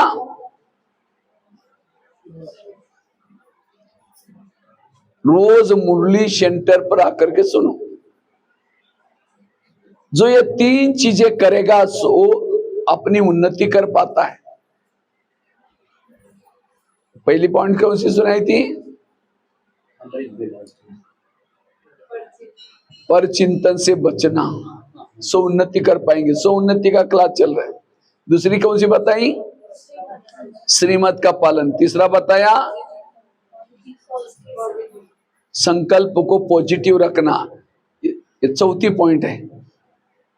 अगर आप अपनी उन्नति करना चाहते हो तो आज से अपने जीवन में 3 बातों को अंडरलाइन करके जाना इस भट्टी से। पहली बात, रोज अमृतवेला का योग करना। दूसरी बात, रोज क्लास के पहले आधा घंटे का योग करना, मुरली से पहले। तीसरी बात, रोज मुरली आकर के सुनना सेंटर पर। जो ये 3 चीजें करेगा उसकी स्वयं की उन्नति होगी। अगर इसमें से एक भी बात कम है, वो अपनी उन्नति नहीं कर पाता। तो अमृतवेला कौन कौन उठता है? हाथ खड़ा करो। अच्छा, सभी लोग उठते हैं। अगर अमृतवेला का आपका चुपचाप कोई वीडियो बनाई जाए और वही वीडियो आपको 10 बजे दिखाई जाए, ये सवेरे के अमृतवेला का आपका वीडियो है, कहेंगे मेरा है, मैंने ऐसा किया था, दीवार के सहारे बैठे हैं, मुंह खुला आंखें बंदा, 2 बार मच्छर अंदर भी गया और बाहर भी आए, पता भी नहीं चला। ऐसे योग से उन्नति होगी। इसलिए अमृतवेला अलर्ट होकर के बैठो, आंखें खोल करके बैठो, और केवल खोल के भी नहीं बैठो। समझो कोई बड़े से मेहमान आपके घर में आया, मेहमान बहुत बड़ा है, लेकिन आपका स्नेह प्यार इसलिए आया, लेकिन मेहमान आने से पहले अपने दरवाजे खिड़की लगा करके अंदर से सो गए। वो बेल बजा रही, घंटी बजा रही, दरवाजे नहीं खोलो। अब उसको लगा अरे ये लोगों ने बुलाया, इनका काम आए, वो चला जाएगा, 10 काम छोड़ के आया, फिर फोन करो क्या बात आप आई नहीं? कहता मैं आया था, बेल बजा रही थी, घंटी बजा रही थी, आपने दरवाजा नहीं खोला। नहीं नहीं प्लीज आओ, वापिस आओ। वापिस आना शुरू किया। जैसा वो नजदीक आया, फिर कुंडी लगा दिया, अंदर से सो गए। दोबारा वो बेल बजा रहे, घंटी बजा रहे, दरवाजा नहीं खोलो। कैसा लगेगा उसको? और ये कैसे लोग हैं?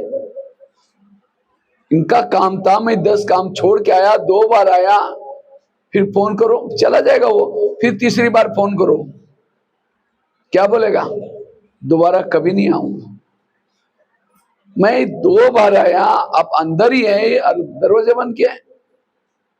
इसी तरह अमृतवेला उठेंगे, बाबा को निमंत्रण देंगे, मीठे बाबा, प्यारे बाबा, आप आ जाओ, हम आपसे बातें करनी है, बातें करनी है, करनी है, करनी।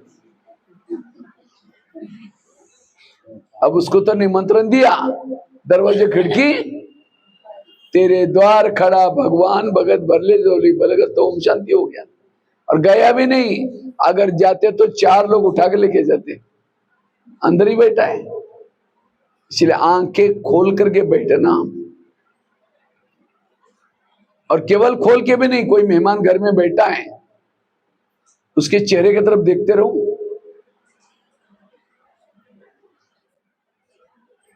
कैसा लगेगा उसको।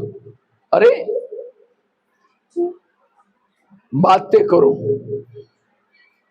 इसी तरह कई क्या करते हैं, अमृत वाला उठेंगे, बाबा के फोटो की तरफ देखते रहेंगे, झूमते रहेंगे, फिर घड़ी में देखेंगे, वो कब तक देखना है फिर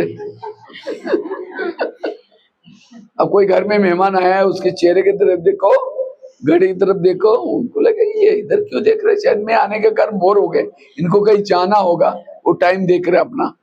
इसी तरह हम अमृत वाला करते समय बाबा को देखते रहेंगे, घड़ी की तरफ देखते रहेंगे, मतलब आप क्यों बैठे, जाओ भाई हमको काम करने दो। यही तो है ना। कई बार जब मैं क्लास कराता हूँ ना, माता धीरे से ऐसे देखे घड़ी की तरफ, हम समझ दे इनका स्टॉक पूरा हो गया, अब इनकी बुद्धि यहाँ से रवाना हो गई, इनको कहीं जाना है, कहीं नाश्ता कुछ कहीं काम होगा, हम स्टॉप कर लेते उस समय तुरंत, क्योंकि सुनने वाले के तो अगर बुद्धि नहीं आ तो सुना के फायदा क्या होगा। इसलिए लगन में मगन होकर के बैठो, घड़ी की तरफ नहीं देखो। टाइम कोई इसके टाइम वाला युग थोड़ी करना है, मस्त होकर के लगन, बाबा बैठा है जिसको देखने के लिए युगों से आंखें तरस रहे। इसलिए बाबा कहते बच्चे ये 3 चीजें करो। कई तो क्या करते हैं, मैं आत्मा हूँ, शांत स्वरूप हूँ, शक्ति स्वरूप हूँ, अब जा रही हूँ चांद सूरज तारांगन के पार। तारांगन के पार से कोई झुटका लगा देगा, हड्डी गुड्डी टूट जाएगी। एक कुमारी ने मुझे क्वेश्चन पूछा, कहता भाई साहब मैं अमृत वाला उठती हूँ लेकिन परम धाम में नहीं जाती हूँ। हमने कहा क्यों? कहते उसी समय हमारे घर के बहुत बड़ा अंधेरा होता है और इसलिए हम नहीं ऊपर जाते। मैंने कहा आपका शरीर तो रूम में है, गेट को ताला लगाया, अंदर वो रूम का भी अंदर कुंडी बंद है, वो तो ऊपर आपकी मन बुद्धि जाती, आत्मा भी बॉडी में है। देखो कैसे कैसे क्वेश्चन करते हैं। हाँ, एक भाई कुमार कहता है भाई जी मेरे को अमृतोला होती ही नहीं। हमने कहा क्यों? कहता नींद ही नहीं खुलती है। मैंने कहा तुम अलार्म लगाए करो। कहता अलार्म तो लगाता हूँ लेकिन मैं सोने के लिए परमधाम में जाता हूँ और अलार्म मेरा यहाँ धरती पर बेड पर बजता है। अब कितना लंबा डिस्टेंस है। हमने कहा परमधाम में नहीं जाते, धाम तो दुनिया में बहुत है, निद्रा लोग, स्वप्न लोग, कई लोग हैं। अब कोई स्वप्न लोग में क्या क्या देखता होगा तो अलार्म कहाँ सुनाई पड़ेगा। परमधाम में साइलेंस में जाएगा तो नींद खुल जाएगी। बाबा कहते हैं रोज मैं तुम्हारे घर में आता हूँ। बाबा दिखाई पड़ता है आप लोगों को? हर एक के घर में बाबा आता है। जहां बाबा का बच्चा है बाबा बाबा बोलता है, एक सेकंड में निराकारी है ना, चक्कर लगाने के लिए टाइम नहीं मिलता लगता उनको। तो आप कभी महसूस किया आपके घर में कभी आता है? हाँ? बाबा को देखने के लिए होश में बैठने की जरूरत है। कोई शराब पी करके गटर में गिरा है और कोई आकर के उसको कहता है भाई 10 रुपए ले लो घर में जाकर सो जाओ, वो क्या बोलता है मैं राजा हूं मुझे कुछ नहीं चाहिए। पढ़ाई गटर में, लेकिन अपने को क्या समझता है मैं राजा हूं। इसी तरह अमृत वाला बाबा वरदान का झोला लेके आता है और पूछता है बच्चे कुछ चाहिए, लेकिन हम कुछ नहीं चाहिए मैं राजा हूं। कई तो दिन में झूमना शुरू करते अमृत वाला, पता नहीं कई क्या करते होंगे। कई बार हम देखते हैं मधुबन में कई भाई बहने बाबा मिलन में आते हैं, डायमंड हॉल में अमृत वाला करते हैं, तो अमृत वाला करते करते करते कई बार ऐसे सो जाएंगे, सभी लोग अमृत वाला करके डांस करके चले भी गए, दृष्टि लेकर के उसके अमृत वाला चल रहे, लोग नहा धो के दोबारा आए हैं, उसका योग लगा पड़ा हुआ है। अगर उसको कोई जगाते ना, कहते और 10 मिनट अमृत वाला करके फिर निकल जाऊंगा। उसको लग रहा है अभी भी अमृत वाला ही चल रही क्लास का टाइम में भी।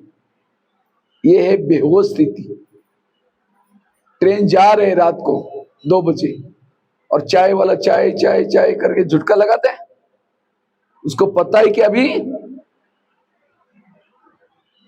50 रुपए मिलेंगे, फटी हुई नोट देंगे तो बोला कि चलेगा, नहीं दूसरे तो। कितना अलर्ट 50 रुपए के लिए भी। और आपको एक जन्म की राजाई बाबा दे रहे हैं और हम झुटका लगा रहे। भगवान इतना दूर से सवेरे सवेरे आपका भाग्य बनाने के लिए आया और हम क्या करें, वो भाग्य लिख रहे हैं लेकिन सो रहे हैं। इसलिए कहते हैं ना, भगवान जब भाग्य में लिख रहे तो सो रहे थे क्या? इसलिए धन्यवाद दो। अगर अपनी उन्नति करना चाहते हो, योग को विधि पूर्वक करो। क्या विधि है उसकी? जैसे आजकल जमाना है मोबाइल का, बूढ़ी बूढ़ी माताओं के पास भी मोबाइल होता है, तो मोबाइल चार्जिंग कैसे करते हैं? प्लग के पास लाकर रखेंगे और केवल रखेंगे नहीं, उसकी दोनों तारे डालेंगे प्लग में और क्या करते हैं, मोबाइल से कनेक्ट स्विच चालू करेंगे। स्विच चालू किया, तारे डाले, डालते रहेंगे निकालते रहेंगे। प्लग में तो तारे डाल रहे निकाल रहे डाल रहे, ऐसे करते हैं। डाल करके 1-1.5 घंटा तक इंतजार करते, बैटरी चार्ज हो जाती है। इसी तरह शरीर हमारा मोबाइल है और आत्मा उसकी क्या है? बैटरी है। तो बाबा ने आत्मा रूपी बैटरी को चार्ज करने के लिए जगह जगह पर प्लग का पॉइंट बनाया। ये सेंटर क्या है? प्लग का पॉइंट। तो अपने मोबाइल को दिन में एक बार क्या कहा लाओ? प्लग के पॉइंट। अब प्लग के पास लग दिया, तारे ऊपर डाली नहीं तो चार्ज कैसे हो गए? हमने भी शरीर को ला करके क्लास में पटका दिया, उससे थोड़ी काम चलने वाला है। मन बुद्धि की तार ऊपर लगा दो, एक नहीं दोनों भी। अच्छा, तारे लगाई, बाजू का बटन बनता, हम यहां करके वैसा ऐसे बैठे, बाबा ने मुझे क्या से क्या बनाया, प्राप्तियों को याद करो, उपकारों को याद करो, स्विच चालू करो। अच्छा, स्विच चालू किया लेकिन तारे डाल रहे निकाल रहे, इसे पता ना। समझो कोई माता योग लगाने के लिए आ रहे, आते आते रास्ते में देखा सब्जी वाला जा रहे, फिर सोचे वाह इतनी अच्छी सब्जी है, चलो आज शाम को इसकी सब्जी बनाएंगे। पहले सोचे कि योग करके मुरली सुन के जाते समय लेके जाएंगे, यहाँ करके बैठे, लाल लाइट चल रहा है, गीत बज रहा है, शुरू करके मैं आत्मा हूँ, शांत स्वरूप हूँ, शक्ति स्वरूप हूँ। फिर सोचे अरे झोला तो लाए नहीं, थैला तो लाए नहीं, सब्जी कैसे लेके जाए? तार निकल गई। फिर क्या ठीक है, उसके पास तो प्लास्टिक का झोला तो पड़ा होगा, मैं आत्मा हूँ, शांत स्वरूप हूँ, शक्ति स्वरूप हूँ। फिर सोचे कि गैस के ऊपर जो दूध रखा था गर्म करने के लिए, मैंने गैस को कम किया था, उसके बाद बंद किया या नहीं किया, कहीं चालू तो नहीं रहा होगा, चलो बाद में देख लेंगे। फिर मैं आत्मा हूँ, शांत स्वरूप हूँ, शक्ति स्वरूप हूँ। अरे घर में तो मेहमान आने वाला था, मैंने रात को सोचा था उनके लिए छोले बनाऊंगी, लेकिन सवेरे तो भिगो ही नहीं, बातों रात को तो भिगो ही नहीं बातों बातों में, चलो छोड़ो कुछ और बना देंगे। मैं आत्मा हूँ, शांत स्वरूप हूँ। लाल लाइट की सफेद लाइट को योग का टाइम, सामने वाला बैठने वाला सोचे वाह इन्होंने आधा घंटा योग किया, लेकिन इनका योग कहाँ लगा है? वो छोले वाला योग या सब्जी वाला योग, बाबा वाला योग नहीं है। कोई दुकान वाला है बैठा है यहाँ, मैं आत्मा हूँ, शांत स्वरूप। अरे कुछ होलसेल सामान मंगाना था रायपुर से, मैं तो भूल गया, चलो बाद में देखते, मैं आत्मा हूँ, शांत स्वरूप। अरे आज एक उधार लेके गया था, मैंने उसको खाते में लिखा ही नहीं लिखा, चलो बाद में देखे, मैं आत्मा हूँ। तार डाल रहे हैं निकाल रहे हैं। इसलिए विधि से योग करो, तब उन्नति होगी, अनुभव होगा। ये मोबाइल का एग्जाम्पल बड़ा वंडरफुल है, उस प्रमाण करो, स्विच चालू करो, दोनों तारे डालो। अब कोई माँ कोई मेहमान से बात कर रहे, गहरी बातें चल रही हैं। बीच में बच्चा आता है, मम्मी मेरा किताब कहाँ है, मम्मी मेरा, दो थप्पड़ लगा देगी। मैं यहाँ बात कर रही हूं तुम जाओ बोलेंगे। बच्चा तो रोज का है। इसी तरह हम भी योग लगा रहे हैं, घर की बातें व्यर्थ बातें रोज की हैं। बाबा से मिलन करते समय सारी बातों को किनारा करो, तब योग चाला स्वरूप होगा। तब ऐसा योग करने से अनुभव होगा, आत्मिक स्थिति रहेगी, सो उन्नति कर पाएंगे। तो सो उन्नति का आधार है विधि पूर्वक योग लगाना। दूसरी बात, रोज क्लास के पहले योग करना। क्लास कितना बजे होता है यहाँ? 7 बजे मुरली चालू हो जाती है। और योग कितना बजे चलता है? 6:30 बजे। लेकिन पहुंचते कितने हैं?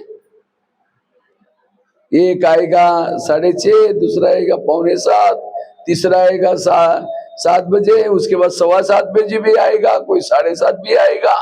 मुरली पूरी भी हो गई, योग भी पूरा हो गया। और बहाना बनाएंगे तो थोड़ा बच्चे स्कूल में जाते हैं, थोड़ा ये होता है वो होता है। इसलिए अटेंशन देना है, क्लास के पहले योग जरूर करना है। मुझे याद है हम जब स्कूल में पढ़ते थे, हमारे स्कूल में पीरियड चलने से पहले क्या चलता था, एक प्रेयर होती थी। मुश्किल से आधा घंटे का प्रेयर होती थी। और प्रिंसिपल क्या करता था, प्रेयर के समय जो बच्चे नहीं आते थे उनको गेट के बाहर खड़ा करता था।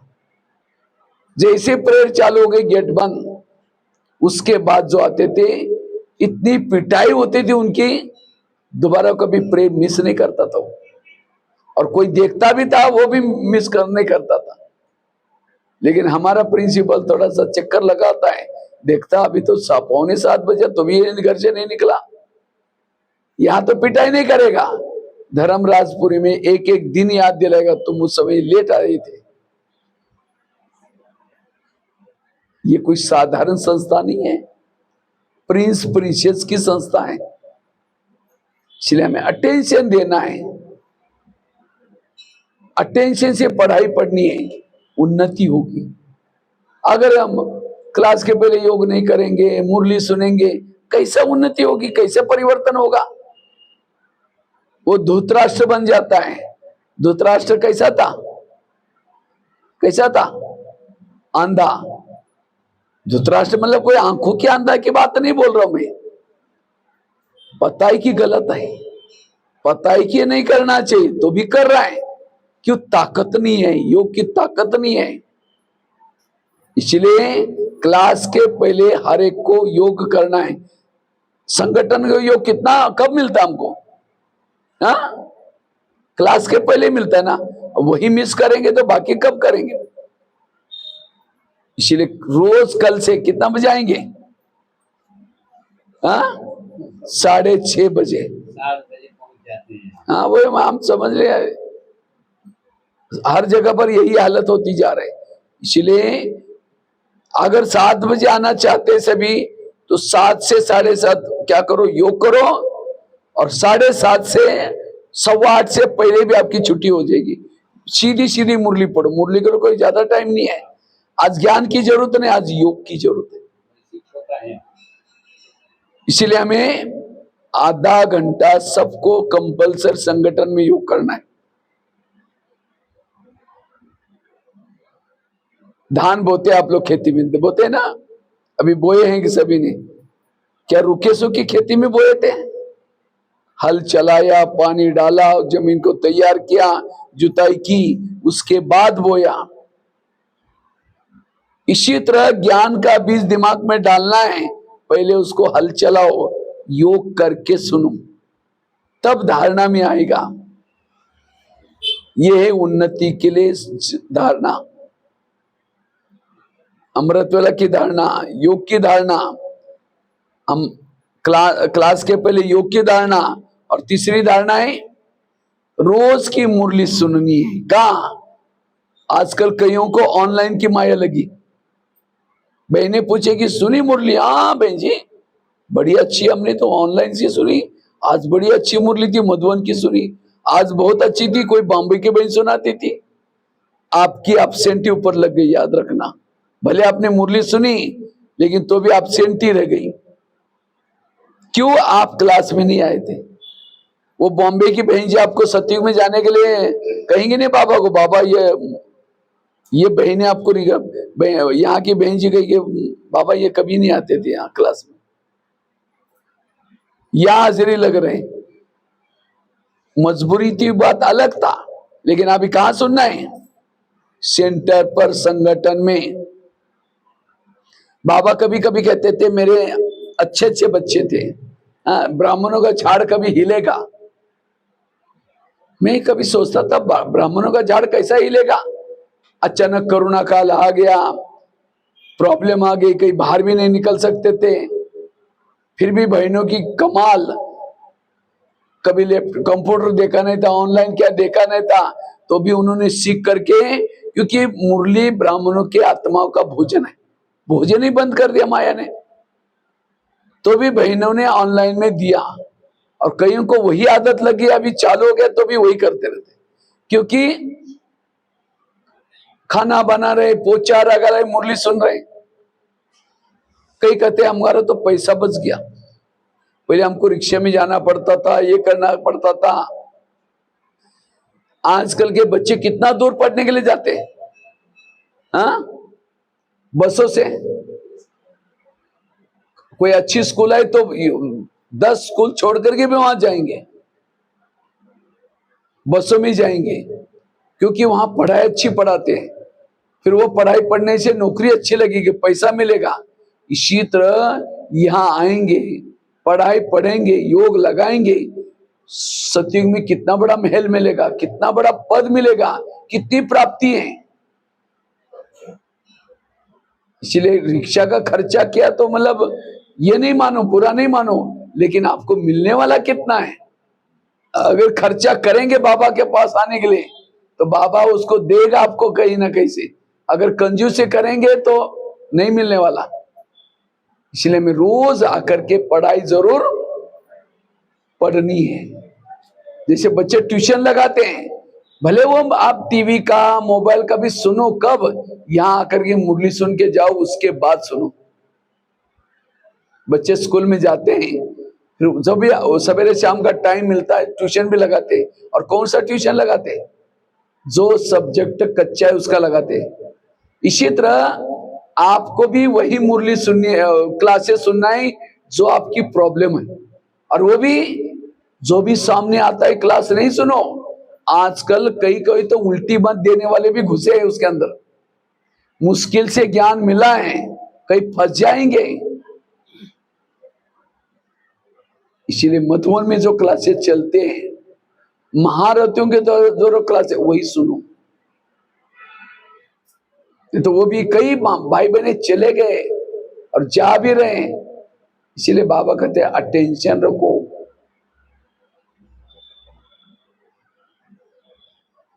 इसलिए मैं रोज आकर के, जो बहन बाबा ने जिनको निमित्त बनाया, वहां आकर के मुरली सुनना। एक भील था, एकलव्य, गुरु द्रोणाचार्य के पास गया, कहता है मुझे नंबर 1 चाहिए। कहा कि मैं अर्जुन से भी होशियार हूं। कहा कि तुम्हारा गुरु कौन है? कहते आप ही मेरे गुरु हैं, मेरे पास कभी आए ही नहीं। कहता चलो दिखाता हूं। एक जंगल में लेके गया, एक पुतला दिखाया, देखो आप ही तो है। नंबर 1 नहीं दिया। नंबर 1 किसको दिया? अर्जुन को। सामने सिखाता और वो पुतले के सामने। इसी तरह टीवी, फेसबुक, व्हाट्सएप, ये भी क्या है? एक पुतला है। शिवानी बहन के क्लासेस, महारथी के क्लासेस सुनकर के होशियार बनेंगे, नंबर 1 नहीं आएंगे। नंबर 1 बनना ही आओ। बाबा को एक बार पूछा था, बाबा त्रेतायुग वालों के लिए पढ़ाई का प्रबंध आप क्या करेंगे? उसके लिए मधुबन में इतना हॉल, डायमंड हॉल या बड़ा हॉल बनाना पड़ेगा, आवास निवास बनाना पड़ेगा, 33 करोड़। अभी तो 25,000 ही नहीं बैठते, तो 33 करोड़ के लिए दादियों ने कहा क्या क्या प्रबंध करना पड़ेगा। बाबा ने कहा कि बच्चे 9 लाख क्लास के रेगुलर स्टूडेंट बनाओ। भले सेंटर पर भी आते हैं, उनको भी गिनो 9 लाख। इसलिए आप सभी की आईडी लिया ना अभी सभी, सब गिन गिन रहे रेगुलर स्टूडेंट कौन कौन है। और जो रेगुलर 9 लाख बनेंगे 33 करोड़ के लिए बाबा कहते हैं मैं आगे चल करके प्रबंध करूंगा। Peace of mind TV, Facebook, WhatsApp, ये किसके लिए? 33 करोड़ के लिए। तो आपको सत्युग में जाना है, 33 करोड़ में जाना है। तो मुरली कहाँ सुननी है? सेंटर पर कृष्ण मुरली बजा रहे, गोपी का चारों ओर से राज कर रहे, संगठन में बाबा मुरली चला रहा है और राज चल रहे। और त्रेतायुग वाली सीता रो रहे, राम कब आएगा छुड़ाने के लिए, रो रहे हैं। इसी तरह अकेला पर गिर के मुरली सुन रहे हैं, जीवन की समस्या भी गिन रहे हैं। इसलिए यहां आकर के सुनो, 1 घंटे की पढ़ाई पढ़ो। और जो ये 3 चीजें करता है वो उन्नति कर देता। ये उन्नति का गहरा पॉइंट है। 3 बातें, अमृतवेला का योग, विधि पूर्वक योग, क्लास के पहले योग, और साथ में रोज की मुरली सुनना। और ये 3 चीजें जो करेगा उसको किसी के दोष दिखाई नहीं पड़ेंगे, सब अच्छे अच्छे नजर आएंगे। लास्ट एक स्टोरी सुना करके पूरा करता हूं, क्योंकि मुझे कितना समय क्लास करना कुछ पता ही नहीं था। और फिर योग करेंगे हम, 10-15 मिनट पूरा करेंगे, ठीक है। 1-2 महिलाएं थी। एक महिला रहती थी 2 मंजिल पर और दूसरी रहती थी नीचे की मंजिल पर, 1 मंजिल पर। 2 मंजिल वाली रोज अपने घर के खिड़की से पड़ोसी के छत पर देखती है।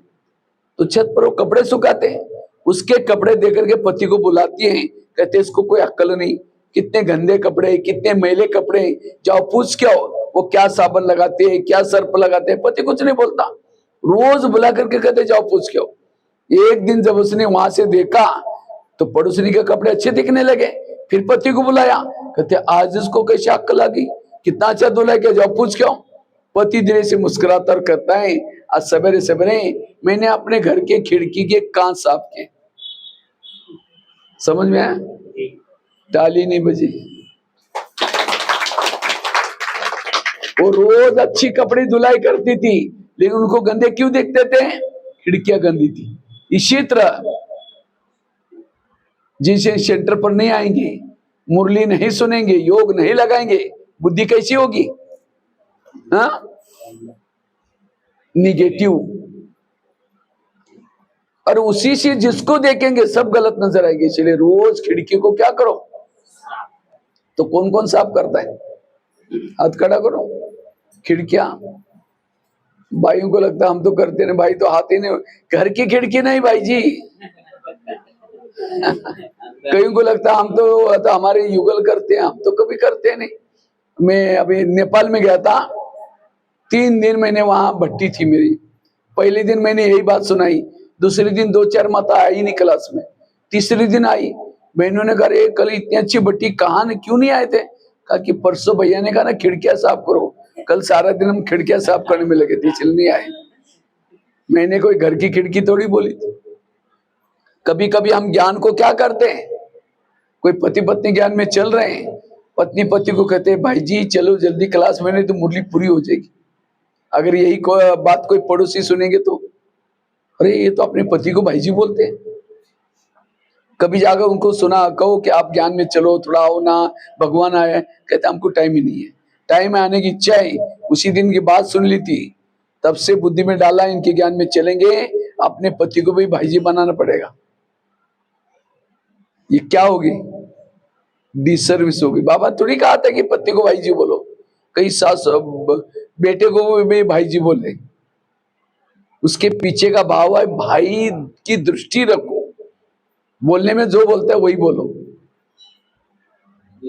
एक भाई ज्ञान में चलता था, 1 साल से होटल में गया, 1 किलो समोसा मंगाया। समोसा जानते हैं ना, कई जगह पर सिंगाड़ा भी बोलते हैं उसको। मैदे को बेल करके आलू का मसाला भर करके तलते हैं, उसको समोसा बोलते हैं। तो 1 किलो समोसा मंगाया, ऊपर का मैदे का छिलका निकाल करके कचरे में फेंकता रहा, मसाला खाता रहा। मैनेजर देखता रहे, ऊपर का निकाल करके खा रहे हैं सिर्फ मसाला। पूछे कि तुम मैदा पसंद नहीं करते हो? पसंद तो करता हूँ, आजकल मैं ब्रह्मा कुमारी आश्रम में जाता हूँ। उन्होंने कहा कि बाहर का नहीं खाना, इसलिए बाहर का निकाल करके अंदर बाहर का मतलब दूसरे का हाथ का बना हुआ बोला है, बाहर का मतलब उसके ऊपर का छिलका नहीं उतारने के लिए बोला है। इसीलिए होटल पर क्या लिखा है, होटल, हो सके तो यहां से टल, बाहर का बना हुआ। कभी कभी हम ज्ञान को उल्टा करते, भक्ति को उल्टा किया है। भक्ति कोई बुरी नहीं, अगर भक्ति के गहराई में जाओ, बाबा कोई भक्ति की बातें सुनाता है। उपवास करो, कौन सा मतलब नजदीक वासवाना रहना, बुद्धि से बाबा के पास रहो, ये उपवास। लेकिन लोगों ने पेट का उपवास किया। बलि चढ़ाओ, कौन सी मई पन की, मई पन को छोड़ो, लेकिन बकरे की बलि चढ़ाई। घर घर में लक्ष्मी आएगी, उसके लिए क्या करो, लक्ष्मी आएगी, सफाई करो, दीपक जलाओ। कौन सा दीपक लगाया, आत्मा का दीपक जलाओ। इस लोगों ने क्या किया, घर के ऊपर दीपक लगाया, उस घर के ऊपर लगा दिया, इसका तो बुझा पड़ा है। अब घर में दीपक जलाएंगे तो लक्ष्मी कैसे आएगी, लक्ष्मी आते उल्लू के ऊपर, उल्लू को लाइट में दिखता ही नहीं। कहा कुछ किया कुछ, अंधेला में दिखता है उल्लू। इसीलिए बाबा कहते हैं उसका भाव समझो। इसीलिए रोज क्या करना, सभी खिड़की साफ करना, ठीक है। ओम शांति।